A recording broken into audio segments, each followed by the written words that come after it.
going on, everyone? So, as you can see, I got some tumblers in front of me. Last video we posted about them and I was expecting a few sales. You guys blew me out of the waters. I can't believe how many sales that keep on coming through. So thank you from the bottom of my heart. It truly means a lot to me. I'm trying not to also scream, but I got the camera a little bit farther away from me than normal, so I apologize if it sounds like I'm yelling or if it sounds a little bit of an echo. I will add too, though, quickly, as I always forget, please subscribe, like, share, and comment down below, as it helps the channel keep on growing. The tumblers, I am still getting a couple of messages every now and then that people, oh, can I still get one? Can I still buy one? You can still buy one. We're still making them. We can only ship them out as fast as we can make them. So please be patient with us. We have guys that are, hey, I want to buy 10 of them for the whole crew here, and I want to kind of hand them out for Christmas gifts. Buy them as soon as you can so we can just get them out to you. On top of that, I will add as well, I do use this. I tested it. I myself, I carry a cheap water jug from Aldi around. I fill it up. I have ice in it in the morning time. It lasts until about midday-ish, depending on how hot it is outside. That's about it on the tumblers. On this video, you're going to see it's going to be two parts again. If you did not catch the last video, the second portion of this video, you're going to be completely lost. So catch up to that. The link will be down below, and also the link is down below to order these. Second part of the video, we're going to start, well, let me go back. First part of the video, I'm going to show you guys just a little bit behind the scenes stuff that can happen that you might have experienced before. Well, we experience the same stuff over here. Just because, I'm a shop owner and have a business, we still run into the same problems that you guys do. Second part of the video, if you're thinking about, hey, should I go with an S300 setup? Should I go with a Haltech setup? Or maybe you want to, you're a K-series. We sell the harnesses for the Haltechs, for the Bs, the H, the Ds, and the Ks, plug and play. We're the first ones out there to do so. Watch the second portion of this video clip where we start talking about data logging stuff. It may help you make a decision. Appreciate everybody watching. Appreciate everybody commenting down below. And of course, liking and sharing and subscribing as well. Let's get on to it. So we're going to jump right into this video. I was actually pulled aside and was informed that I should get a video of this. And, this just goes without saying too. I like to cover all the spectrums here so people can see that, we have some similar issues that you might be facing. So I have an engine mount for a Mini Cooper. The car came in, was having a no start type issue. Of course, when it is here now, it wants to start just fine. So it also had some clunking noises when we did a full checkup, rundown. I'm forgetting the word off the top of my head. Inspection. There you go. And anyways, the tech came and got me, and he said, "Hey, you should show people really quick." So we installed this engine mount already on the car. This is a different, well, not this. It's the same engine mount but different. And what I'm trying to show you guys is this engine mount is nice and stiff. Now when I get up and I show you the other engine mount, if my techs weren't trained to be observant and make sure, hey, just because you're installing a brand new part doesn't mean it could be bad. Let me go over and show you. Okay, so now I had the tech stop up front because he will be hammering, so I want to do a quick video, show you what he's working on too. Look at this brand new engine mount.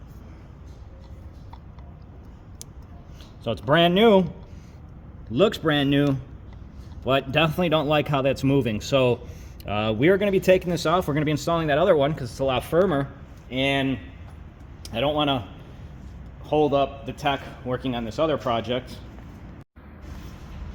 But here's the other project we got going on. So this Accord was featured here a while back.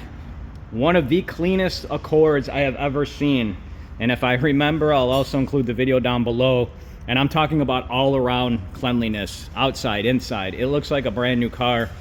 And if you're familiar with the Accord setups, they use, it's a captive type rotor setup. So, excuse me, if you want to do anything brake related as far as like the rotors go, you have to press them on and off. The wheel bearings are like built into them. So they sell a kit that the customer supplied, and we're going to be installing that kit for him. So when he has to do the rotors in the future, it's going to be like any typical car. And if you're not familiar, you can go type, a Accord captive rotor setup, and you can get an idea on that. But it's a nightmare to do a rotor job on something like that. It's, I don't know. I don't know why Honda did it necessarily. I'm sure they had their reasonings, but so we got that going on as well. Okay, so now what you also have to consider, and I wanted to get out of the text area, what you have to consider too, though, is when customers supply their own parts,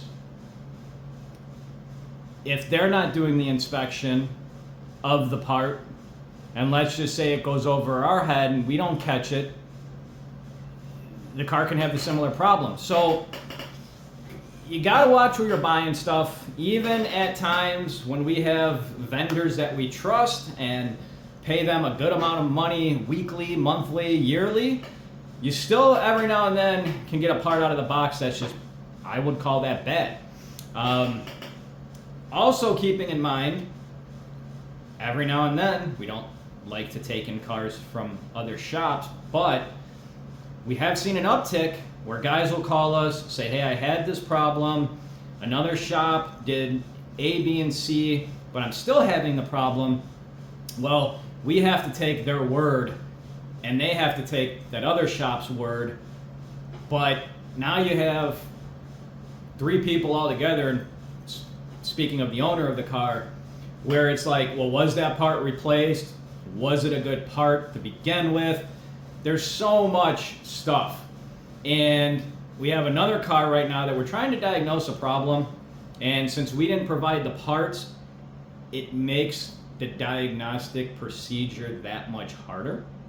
So what I'm going to do is I'm going to get into this video a little bit more. I got some stuff to cover. I got a car on the dyno, but I'm also going to try a little thing where I have a couple data logs I want to go over, want to share with you how much, even with a data log, you can diagnose something, or you can possibly, well, let me just get into that. I'm going to also add, and you've seen the videos, well, you saw the last video, the data log on K-Pro. I'm going to be doing other videos, such on Haltech, S300, Flash Pro, and I'll try to do my best to label everything, so, if you're looking for a video later on, you can easily find it. But I will also add, because we also do get a bunch of emails where guys buy wiring harnesses from elsewhere and have nothing but problems. Haltech has a very nice diagnostic tab that will give you all sorts of readings and to let you know how everything is running in a sense. You get what you pay for, and these cheaper tuners don't care about longevity in a sense. They're not looking out for every little thing.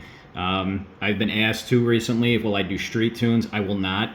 Number one, it's not safe to be doing it on the street. Number two, if you know what a dyno is used for and why we use a dyno, then that should answer your question. These guys that are doing street tunes, yes, the car might feel good in certain spots, but you might have horrible partial throttle. Most of them, not all of them, but we're talking about the guys that are just undercutting everybody to make a quick buck.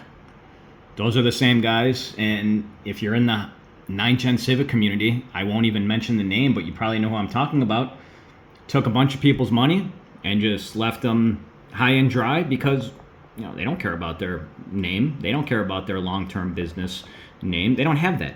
They pocketed your money, they took it quickly, and now you're here. So, as I said too, okay, so going off that last clip, I actually have a Haltech data log that I have to look at, and I'm gonna show you. I'm gonna show you that in a second, but what I want you guys to fully wrap your head around. So let's say you're on the fence. Should I go with a Honda S300 or a Honda K-Pro or a Haltech standalone setup. Now, I'm not going to be like every other shop that's going to recommend Haltech and badmouth the Honda ECU. Trust me, the Honda ECUs have their fault, but they can still get the job done. A lot of these companies, that were pushing Honda at one point, now they want to act like the Haltech is magical. Haltech is a great system, but a lot of these guys are going to push stuff that they're making the most money on. So I'm not going to sit here and say an S300 can't get the job done, depending on what you're building. Same with the K-Pro, and even a Honda Flash Pro. I'm not going to sit here and say that like other people would. The big thing to keep in mind, and if you have some experience with the Honda stuff and like the data logging, and if you don't, you can download the software. It's free. You can probably find some data logs online you could download. Heck, you can even email me and I'll send you some data logs so you could look into and mess around.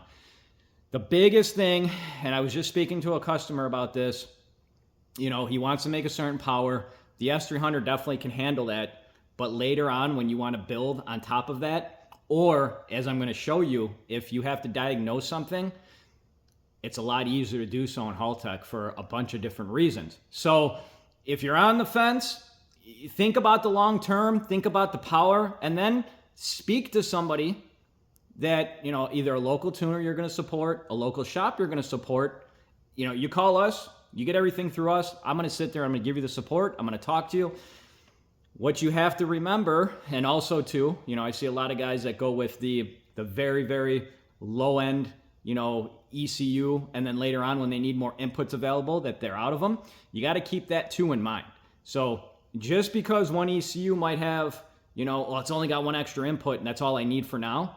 But what about later when you start adding on top of that? What if you want to do traction control? What if you want to do something like AC, boost by electronic boost solenoid, boost by gear? It goes on and on and on and on. So plan the stuff out. Don't buy it on a whim. Just that's what I thought I needed.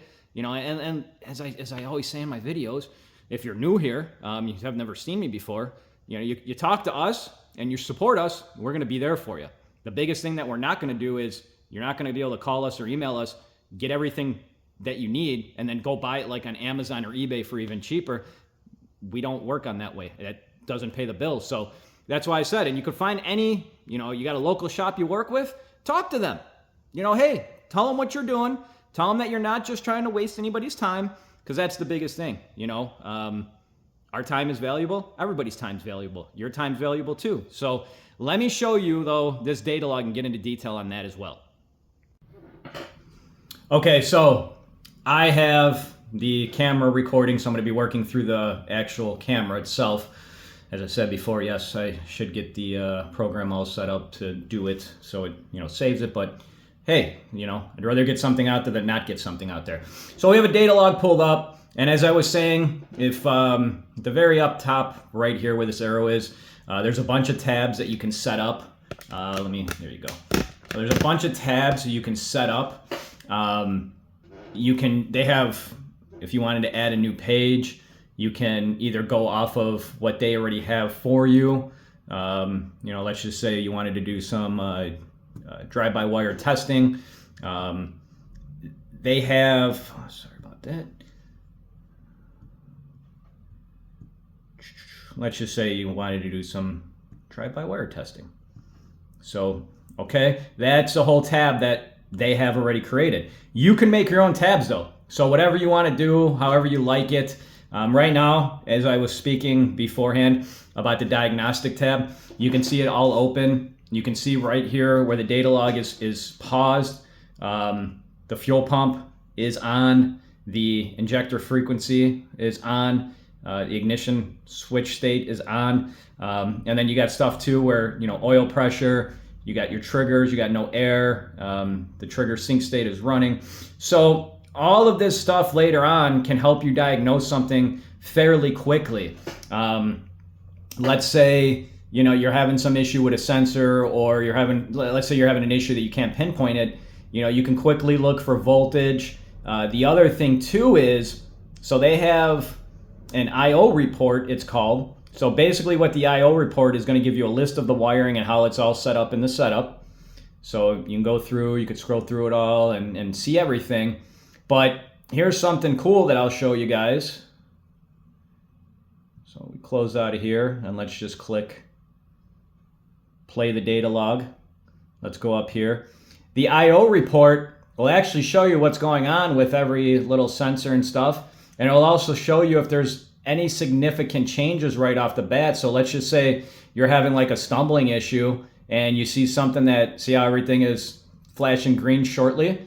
You know, it will say significant change is being made. So let's just say you have something that, you know, your car's getting a stumble out of nowhere and you want to go to the TPS wiring and you see at one point it's significantly changing where it shouldn't be.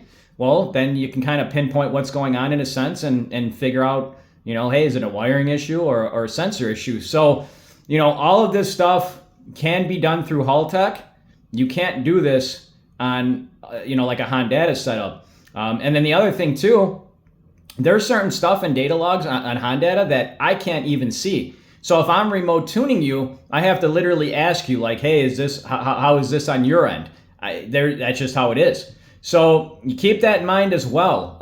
Right now, price point from where let's say we're comparing a Hondata S300 to a Haltech 550. Price point is fairly close if you're speaking, you know, with an S300 with the wiring, you know, harness that you would need if you got to adapt it from, you know, let's say OBD2 to OBD1. We sell the complete package. We sell those. We sell the Haltech complete package. We make our custom harnesses. We were the first one out there. We have a good amount that have been sold, and since we make them all in-house, they're not outsourced overseas. We have never had one issue with our wiring. So I like I said, I'm very proud of that. But it's just, you know, you can set all this diagnostic tab up to your likings. You can, you know, change this. If, let's just say you're having a weird issue and you see the ECU temp, let's say you have it in the engine bay, or, you know, maybe it's on the dash and it's just getting hit with the hot sun. You know, you could have an issue like that can cause your car maybe to randomly shut off or something. So when it comes down to picking out your ECU, I will just say there is a lot more involved in it just besides the price. And as I say in all my videos, you gotta watch who you're buying stuff from, because at the end of the day, everybody's agenda is not always the same. You get the guy that just wants the most amount of money in their pocket. And since day one of running this business, which I'm going on 25 years of doing this, that has never ever been the way that I run my business. And it shows. It shows with how busy we are and how long we've been in business. So that is that. I will go back really quick and I'll talk about the data log from the last video. So if you missed the video right before this, that I'll try to remember the link down below, or you can just go find it. You got to watch part one or else this ain't going to make any sense. But to catch you up really quick, this data log, basically we were having an issue and I tried to see if you guys can solve it before I explained it, where the customer was not building boost like he should be. So to recap, to quickly, you know, kind of fill everybody in, K-Series, typical turbo setup, has a 3-pound wastegate spring in it right now. So what I didn't talk now in the first video about was more so what was going on prior and what's going on now too. So prior, and it had nothing to do, you know, I wasn't purposely leaving this out for part one, but it really wasn't helping more so what I was trying to show you guys, and I didn't want to confuse anybody. But this car came in and was having a boost creep issue. Only when it was getting hot. We changed a couple things out. One of the things we did change was the wastegate. At this whole time, we're communicating with the customer, and there's some problems in a sense that are not just cut and dry. You know, there's some problems where we have to tell the customer, hey, it could be this, this, and that, or this is what we're thinking. This is why we're thinking it, and this is the first thing that we should do to proceed to see if we can rectify the problem. So first time, car was having a boost creep issue, and it wouldn't go away no matter what, you know, wanted to have done and whatnot. Customer called us up, you know, he's very cool about everything. And when he was cleaning up his engine bay, he noticed that a previous shop that did the wire tuck, there was a ground that was unhooked that we didn't see, and he was getting detailed at cleaning the engine bay, so he saw it, he hooked it up, and he said the car felt differently, so I wanted to bring it back in, and we put it back on the dyno, and this is where you're seeing these logs now to catch you up a little bit. Now, what you don't see, and yes, I will say, well, you can't hear a data log, keeping in mind though, I can't hear data logs too when I'm e-tuning you or remote tuning you.